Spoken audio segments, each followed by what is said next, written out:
Mainit tong masama. Bagong panganak. Tapos sa pusod na. Ano? Awan. Di nagkuhan na dito, nagputudan dati ko.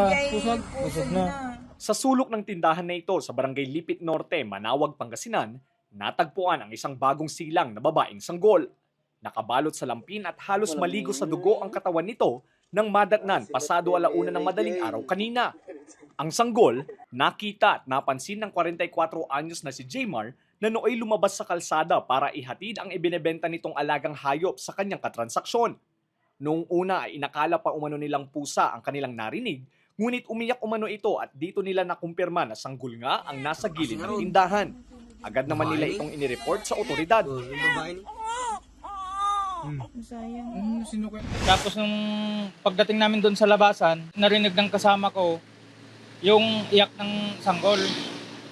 Ang sabi ko nung una, parang ano lang ng pusa. Pero nung umiyak pa ng umiyak yung bata, doon namin na sanggol kasi may gumalaw na sa karton eh. Bago namin nilapitan yun, nag-report muna kami sa sa emergency.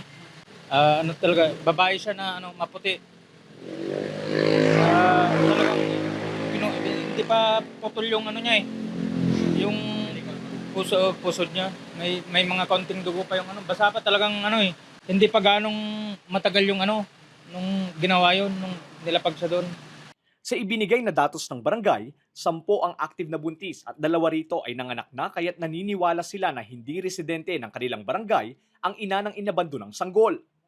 Masasabi po ba natin na taga rito po or hindi taga rito yung magulang ng batang nang iwan sa sanggol po? Ang pagkakalam namin, sir, hindi taga rito yung yung nagluwal ng bata. Walang puso yung yung nanay niya na iniwan niya lang doon yung bata na hubad-hubad, tas malamig. Nanginginig nga yung bata nung pumunta kami doon, sir. Kasalukuyang nasa Manawag Community Hospital ang bagong silang na sanggol at nasa pangangalaga ngayon ng Municipal Social Welfare and Development Office para obserbahan at mabigyan ng atensyong medikal ang bata. Samantala, patuloy naman ang investigasyon ng mga otoridad upang matukoy ang ina ng bata at sa kung sino ang responsable sa pag-abandona sa bagong silang na sanggol. Lester Narag, Balitang, Solid North.